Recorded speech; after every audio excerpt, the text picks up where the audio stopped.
Bienvenue à toutes et à tous dans Qu'est-la Fée, le rendez-vous de l'infopays sur Télé Créole. Qualifié par certains comme jour de chance, le vendredi 13 mars a été pour beaucoup d'entre nous un jour heureux. En effet, le pétrel de Barreau nous a fait l'honneur de venir visiter nos rivages et notamment à l'embouchure de l'étang du Gol. C'est une journée d'animation en partenariat avec la CEOR et le parc sur le pétrel de Barreau. C'est un oiseau marin endémique de la Réunion. On fait ça en cette période parce que le pétrel, il est migrateur, il vient à la Réunion que pendant une petite période de l'année, enfin pendant en fait la moitié de l'année. Et donc les adultes rentrent sur les colonies de reproduction en fin de journée et la nuit pour nourrir leurs petits. Et c'est pour ça qu'on vient les observer avant qu'ils remontent sur leur nid. Alors en fait il est endémique de la Réunion parce qu'il n'y a qu'à la Réunion qu'il vient sur terre. Le reste du temps il est en mer. Et il se nourrit, il est très peu actif, il se nourrit et il reste posé en mer. Quand il vient à la Réunion, c'est pour se reproduire et il n'y a qu'à la Réunion qu'il le fait. Qu'est-ce qu'il a de particulier par rapport à la Réunion? Déjà il est endémique de la Réunion et après son écologie, là où il va se nourrir à Madagascar, vers l'Afrique du Sud, au milieu de l'océan Indien. Donc quand il remonte sur colonie, quand on est en plein milieu de saison de reproduction, soit le pétrel est célibataire et dans ce cas il va tourner de longues heures pour chercher sa partenaire ou son partenaire. Donc il fait des parades et c'est très impressionnant à voir. Il tourne à deux oiseaux en fusant dans l'air, c'est pour ça qu'on l'appelle le taille-vent en créole. Ça fait un fort bruit et ça tourne dans tous les sens. Ils sont des milliers à parader ensemble. Ou soit c'est déjà des parents qui ont pondu un œuf ou l'œuf a déjà éclos peut-être. Et dans ce cas, eux, quand ils rentrent, ils vont directement, ils vont très peu tourner, ils vont directement aller dans leur terrier. Le pétrel, il se nourrit de petits poissons et de calamars, essentiellement en surface. Et après, la houle, oui, c'est un très bon surfeur. On peut le voir d'ailleurs quand on regarde là, il longe les vagues. Ça lui permet de dépenser très peu d'énergie et de rester à planer comme ça au-dessus des vagues. Je pense pas que ça l'inquiète les vagues. Le message que j'aurais à passer au grand public, c'est déjà de se familiariser avec cet oiseau, le connaître. Quand on le voit passer au-dessus de notre tête, se dire qu'il est endémique, essayer de connaître un petit peu pourquoi il est là, ce qu'il fait pour être curieux, en fait développer sa curiosité, c'est le premier message.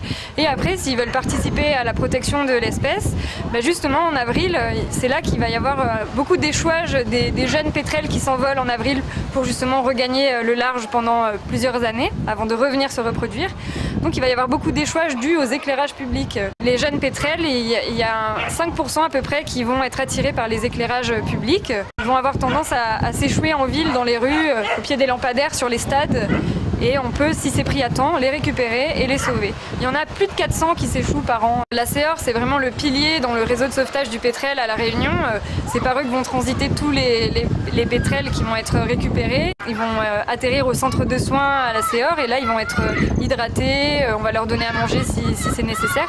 Ils vont être bagués aussi, donc identifiés et ça va permettre d'avoir plus de connaissances sur la population après. S'ils sont en état pour s'envoler, ils vont être relâchés au plus vite parce qu'un pétrel, quand il est en captivité, il va très vite mourir. C'est pas fait pour être en captivité. C'est un oiseau qui va pas survivre longtemps dans une cage ou un carton. Donc s'il est en état de voler, il va être très vite relâché et les soins, il faut qu'ils durent un minimum de temps. Je crois que c'est plus de 90% des oiseaux échoués qui sont sauvés.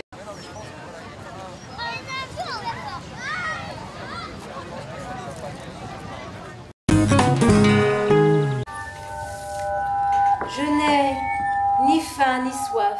L'espace Le Conte de Lille de la ville de Saint-Paul met en place l'espace Racontaz, un festival de l'oralité qui se déroulera le 18 au 19 mars. Varanda Olivia, la directrice de l'espace, et Laurent Trimoulus, son directeur artistique, ont créé cet événement sur un mélange de pédagogique et de culture. Donc demain et après-demain, c'est-à-dire le 18 et le 19 mars, nous attendons Azote pour l'espace Racontaz sur un festival en fait de l'oralité que nous présente Azote donc à l'espace Le Conte de Lille à partir de 10h. Donc beaucoup de spectacles tout au long de cette journée. On aura des ateliers pédagogiques tout au long de la journée à partir de 11h jusqu'à 17h. Bons ateliers comme ça peut voir un petit peu autour de nous là. Bonne découverte Montessori, bons jeux coopératifs. On aura bons ateliers slam, bons ateliers poterie et art vivant. Et les destinés à toute la famille, enfants et parents. nous invite de venir découvrir ces ateliers-là. Au niveau des tarifs pour le spectacle, c'est des tarifs super abordables. Hein. Un spectacle, par exemple, ici, nous fait un spectacle à 5 €. Donc, pour seulement 5 €, tu peux dès demain participer à des spectacles pour l'espace Racontaz. Nous fait aussi des passes, mais nous laisse appel à nous pour prendre des renseignements.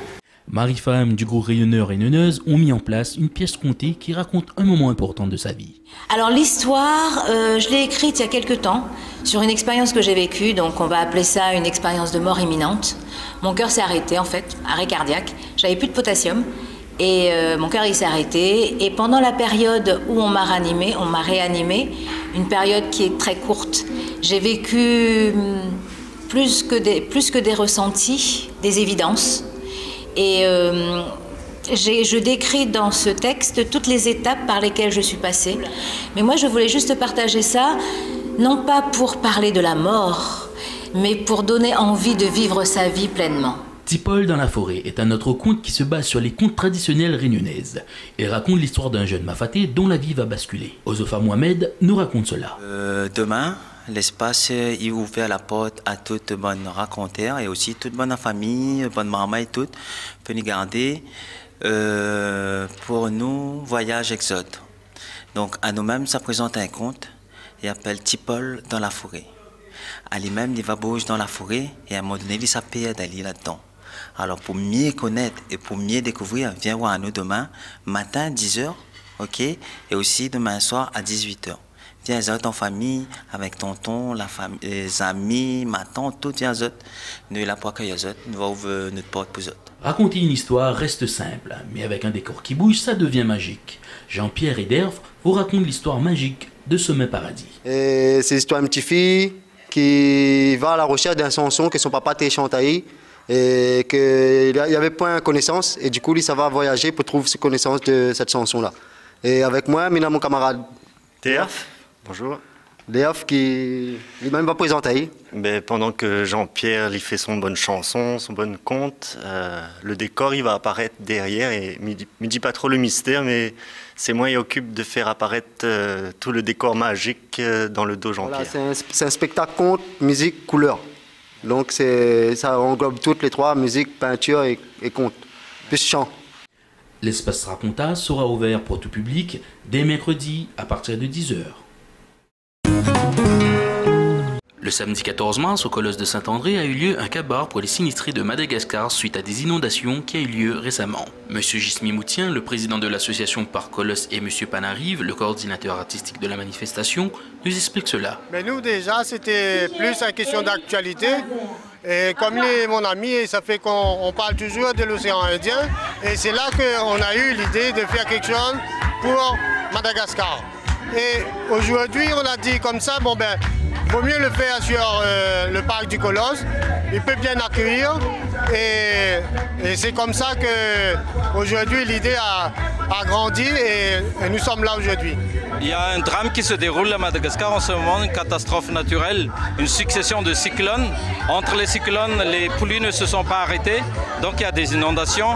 Il y a des inondations par les bas, il y a des éboulements par les hauts.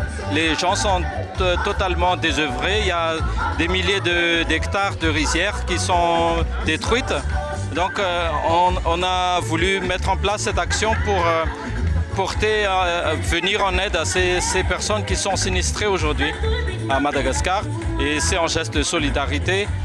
Il y a déjà les gestes qui ont été effectués par la Réunion, par la région, par la Piroie.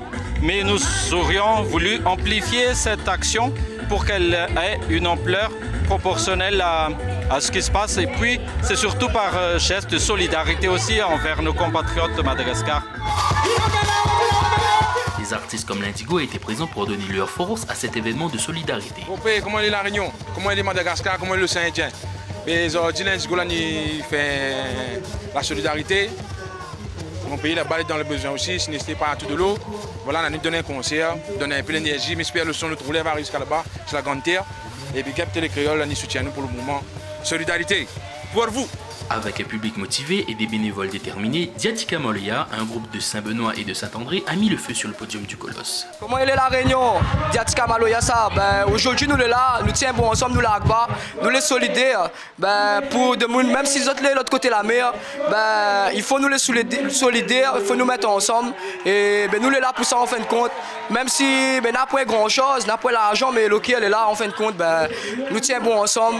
De Manao na Rio Recha Malakas, ça Diatika Maloya, ça ira so ça Wan Gas Recha de Madagascar, bati revke la lufa aizatin tchadinen tanan tmanatin zansai Diatika zane felum na Rio Recha.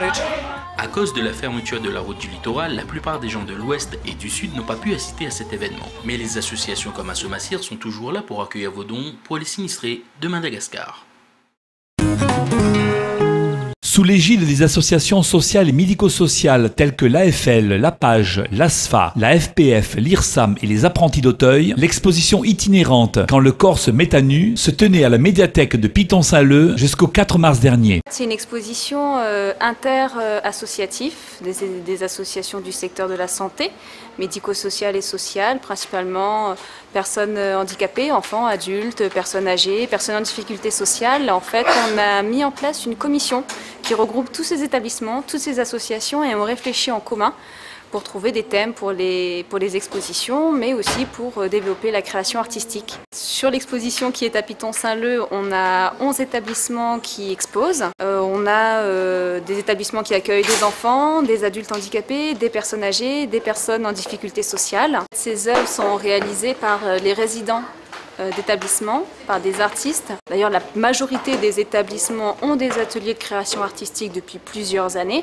Certains ont même créé des collectifs d'artistes. L'idée d'exposer, c'est que dans ces ateliers se font des créations artistiques, des tableaux, des sculptures, des peintures. Et l'objectif, c'est vraiment de pouvoir amener dans le milieu ordinaire des créations artistiques et de ne pas les laisser dans les établissements, de faire sortir ces œuvres, de les faire voir par le grand public et de permettre à ces artistes d'exposer dans des lieux, bibliothèques, médiathèques, mais également on pourrait imaginer telles que l'Artothèque, des galeries d'exposition, pour certaines d'entre elles, elles auraient toute leur place. Le message, c'est que être artiste ne se définit pas par être handicapé ou ne pas l'être. C'est tout l'objet de cette exposition, c'est de permettre à ces artistes de pouvoir échanger avec le public, de pouvoir exposer, comme ça a été fait là au niveau de l'atelier, avec des enfants de 8 à 12 ans, pouvoir échanger avec eux, pouvoir leur expliquer ce qu'on a fait, que ces enfants puissent se nourrir de cette culture, de cette création, et de ce point de vue, puisque forcément on a un point de vue un peu atypique. On a donc des établissements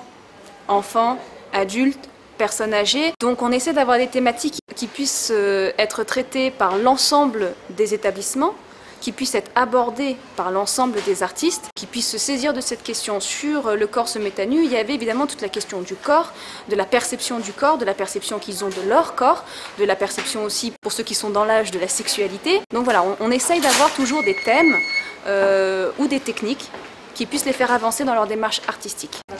L'exposition itinérante réalisée avec la FEAP et en collaboration avec différents établissements du médico-social de l'île de la Réunion, et donc une rencontre avec des jeunes de Piton-Saint-Leu pour leur expliquer et leur montrer l'exposition. Alors les résidents ont été accompagnés par des éducateurs, par des artistes également, mais ce sont bien l'expression de leur imaginaire qui s'exprime ici à travers cette exposition en relation avec le thème qui a été défini. Alors pour le coup, effectivement, les résidents ont pu aussi s'exprimer par rapport à qu'est-ce que le nu pour eux. Et c'est pour ça qu'on voit à travers les différentes œuvres que le nu s'exprime de façon très différente. Donc soit à travers des corps plus ou moins bien proportionnés, soit à travers différents outils mis en place. Alors ils ont pu exprimer à travers les œuvres des émotions, ce qu'ils ressentaient, mais aussi la vision qu'ils avaient du nu. Donc en fait ça va de l'émotion à un vécu, à aussi moi ce que le nu, voilà ce que c'est pour moi. Vous parlez peut-être de la première exposition que nous avons faite à la médiathèque de Saint-Benoît, la médiathèque de Saint-Denis. C'est ainsi que se termine l'édition de ce jour de Koué la Fée. Merci de l'avoir suivi et rendez-vous demain soir à 18h45 sur Télé Créole.